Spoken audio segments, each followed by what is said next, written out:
अरे भीख मांगे राम मंदिर पे, भीख मांगे। आप फिर राम मंदिर पे बुलाओ, राम के नाम पे दे दो, मोदी जी इस्तीफा दे दो। दे देंगे इस्तीफा, देंगे इस्तीफा। राम राज लेके आए ये बेशर्मी करते हैं। आप राम राज लेके आते हैं। अरे साधु को मार दे रहे हो भैया, मुसलमान को लिंचिंग करा रहे हो। बच्चे 3 साल के ऐसे कटोरा लेके भीख मांगा करते थे। क्या ये भारत देना चाहते हैं आप लोग? आप मीडिया इस चीज़ को कब दिखाएगी? आप गोबर भक्तों को दिखाएंगे, आप मोदी दिखाएंगे, लेकिन आप कभी हमारी हक की आवाज़ नहीं उठाएंगे। अच्छा, आप लोगों को तारीफ करने का कितना मिलता है? जनता की बात नहीं मानना है आपको। आप जनता ही बन जाइए, सरकार ही बन जाइए। अगर चौथा स्तंभ मीडिया है, अगर सवाल हुआ सरकार से तो आप भी बच नहीं पाओगे।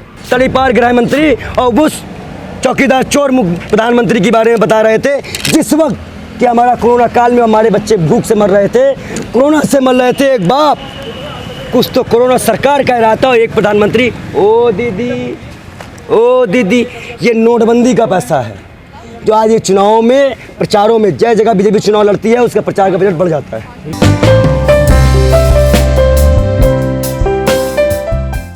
कि अगर ये इस तरह से नोटबंदी ये करते रहेंगे और जो उन्होंने उस बार किया था 5 साल पहले, उसमें बहुत से लोगों की जानें गई थी, इन्होंने झूठ बोला था और कहीं ना कहीं देश में जो आतंकवाद, बेरोजगारी, डिजिटल बनाने का जो वादा किया गया था वो पूरा झूठा था।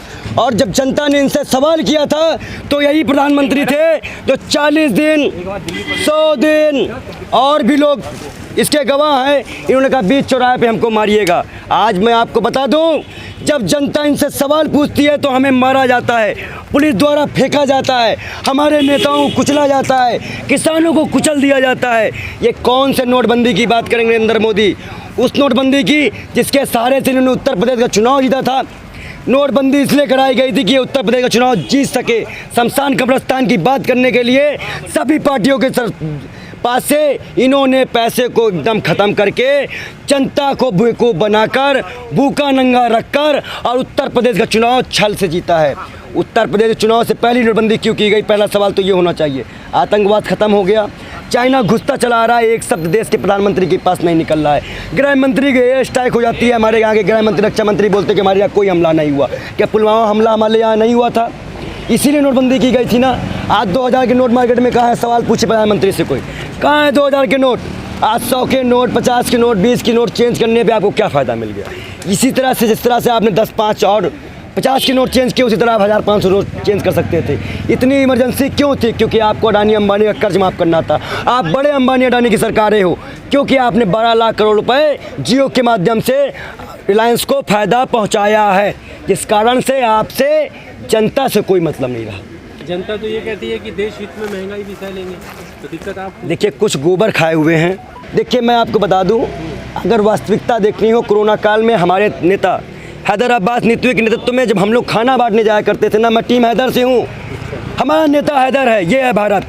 पहले तो ये एक चोट इनको मैं दे दूँ, ये है भारत, ये हमारे नेता हैं। इनके जगह जब हम लोग खाना बांटने जाया करते थे तो बच्चे 3 साल के ऐसे कटोरा लेके भीख मांगा करते थे। क्या ये भारत देना चाहते हैं आप लोग? आप मीडिया इस चीज़ को कब दिखाएगी? आप गोबर भक्तों को दिखाएंगे, आप मोदी दिखाएंगे, लेकिन आप कभी हमारी हक की आवाज़ नहीं उठाएंगे, क्योंकि आप जानते हैं कि हमारी हक की आवाज़ उठाने में आपको कोई भी नहीं तो आपके घर में CBI पहुंच जाएगी, ED पहुंच जाएगी। क्या पहुंचा नहीं है CBI मीडिया के पास? क्या मीडिया कर्मी को परेशान नहीं किया गया जो उनके खिलाफ बोला है? सारा समय का देख लीजिए आपने उसके साथ क्या किया गया। तो जब हमारे नेता लोग, हम लोग निकलते हैं ना, तो वहाँ पे हिंदू मुसलमान नहीं होता है। नोटबंदी हिंदू, मुसलमान, सिख, ईसाई सबके लिए घातक थी और वो कुटीर उद्योग और लघु उद्योग के लिए अभिशाप बन के आई थी। इस तरह से आज हमारे छोटे व्यापारी आज कटोरा लेके भीख मांग रहे हैं, वही अडानी अंबानी 250 रुपये में सरसों का तेल बेच रहे हैं। हम लोगों को इस टी-शर्ट के कारण ये राहुल गांधी और टीम हैदर, ये हैदर की वजह से हम लोगों को मेट्रो में प्रवेश नहीं करने दिया। जब हमने धरना दिया वहाँ बैठ के तो हमें वहाँ से निकलने दिया जा रहा है। एक संतों के साथ ऐसा सुलूक, कांग्रेस के कार्यकर्ताओं के साथ ऐसा सुलूक, तो इसका मतलब ये कांग्रेस से डरते हैं। ऐसे भीख मांग रहे थे हम लोग 5 किलो राशन, अब तो वो भी बंद कर दिया गया। कहाँ गया इनका नोटबंदी का प्रभाव? अब हमको जवाब दीजिए कि जनता अगर भीख मांगेगी तो आप नोटबंदी करिए, सर्जिकल स्ट्राइक कर लीजिए, चाहे काला धन ले आने के लिए आप झूठी तारीफ कर लीजिए, और चाहे आप राम मंदिर बनवा दीजिए। मंदिर बनवाया आपने, दिया जलाया, गरीब आदमी दिया भर भर के उसी से अपना दिया जला रहा है।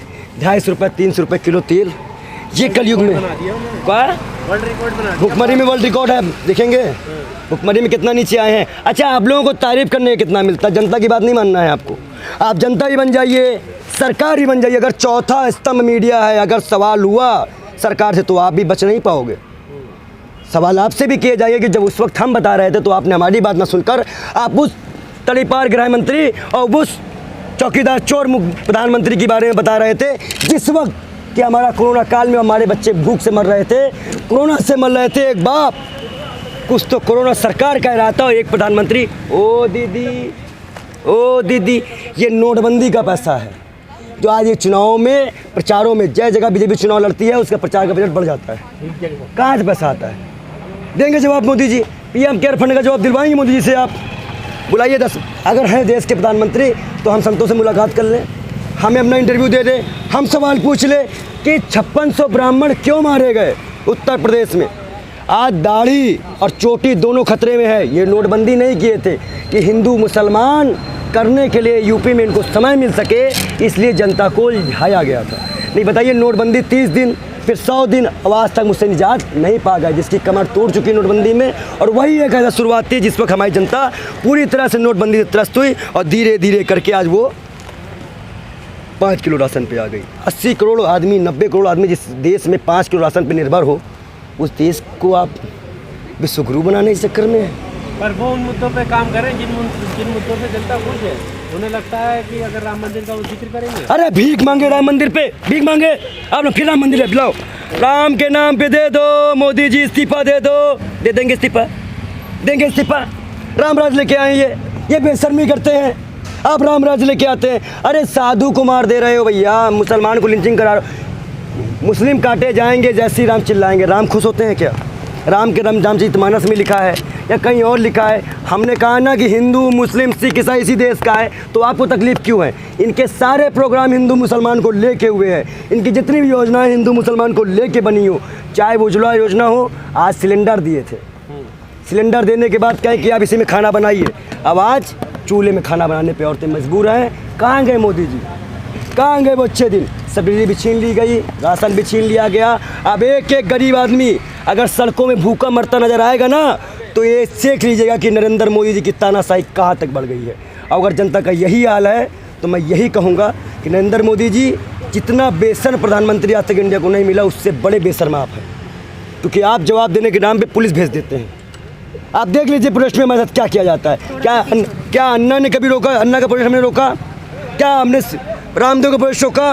क्या हमने किसी भी जनतांत्रिक को प्रोटेस्ट करने नहीं दिया? ये तो सिलेंडर लेके बैठते थे। अच्छा, ये लोग तो अपने आप को राष्ट्र की बात करते हैं। ये कहाँ है आजकल? ये राष्ट्रवादी नहीं है। अगर ये राष्ट्रवादी होते तो चाणक्य मुद्दे पे बोलते। अगर ये राष्ट्रवादी होते तो जनता के बारे में सोचते। अगर ये राष्ट्रवादी होते तो कल्याण सिंह के झंडे के ऊपर बीजेपी का झंडा ना होता, तिरंगा के ऊपर बीजेपी झंडा था। ये राष्ट्रवादी हैं, ये देशद्रोही हैं और देशद्रोही हमें बनाते हैं। अन्ना हजारे रामदेव कहाँ है? ये इस वक्त जो है आरएसएस की मलाई खा रहे हैं और मंत्री पद दिलाए हैं केजरीवाल को। एक नमूना बैठाया है ना दिल्ली में भी पार्टी, आम आदमी पार्टी, ये उन्हीं के हैं।